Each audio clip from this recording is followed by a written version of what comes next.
வணக்கம்.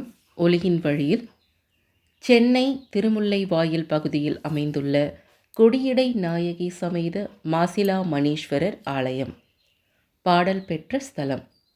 தொண்டைமான் என்னும் மன்னன் போரில் தோல்வி கண்டு திரும்புகையில் அவர் அமர்ந்திருந்த யானையின் கால்களை முல்லை கொடி சுற்றி கொண்டது.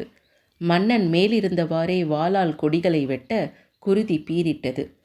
கண்டு இறங்கி முல்லை கொடிகளை நீக்கியதும் சிவலிங்கத்தைக் கண்டு பதறி தான் செய்த தவறுக்கு தன்னை மாய்த்து கொள்ள எண்ணியதும் இறைவன் வெளிப்பட்டு வெட்டுப்பட்டாலும் மாசிலா மணியாக விளங்குவோம் என்று அருள் புரிந்து மன்னனுக்கு துணையாக நந்தியம் பெருமாளை அனுப்பி பகைவனை வெல்லச் செய்தார். பகைவர்களின் கோட்டையில் இருந்த 2 வெள்ளெருக்கன் தூண்களை கொணர்ந்து இவ்வாலயம் கட்டுவித்தான். அத்தூண்கள் இன்றும் கருவறையின் வாயிலில் காணலாம். போருக்கு கிளம்புவதால் இங்கே நந்தி இறைவனை நோக்காது கிழக்கு நோக்கி உள்ளார்.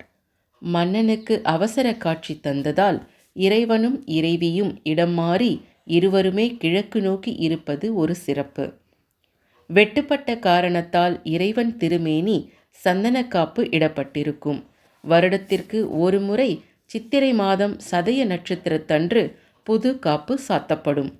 இவ்வாலயத்தில் சூரிய பகவான் தம் வினை நீங்க வழிபட்டதால் சூரியன், பைரவர், வீரபத்ரர், நவகிரகங்களுக்கு தனி வழிபாடு கிடையாது. அனைவரும் இறைவனிடம் ஐக்கியமாவர். சிறப்புகள் நிறைந்த இத்தலத்தை வாய்ப்பு கிடைக்கும் பொழுது அனைவரும் தரிசித்து இறைவன் அருள் பெற வேண்டுகிறேன். இது போன்ற பதிவுகளுக்கு ஒளியின் வழி சப்ஸ்கிரைப் செய்து கொள்ளுங்கள். நன்றி.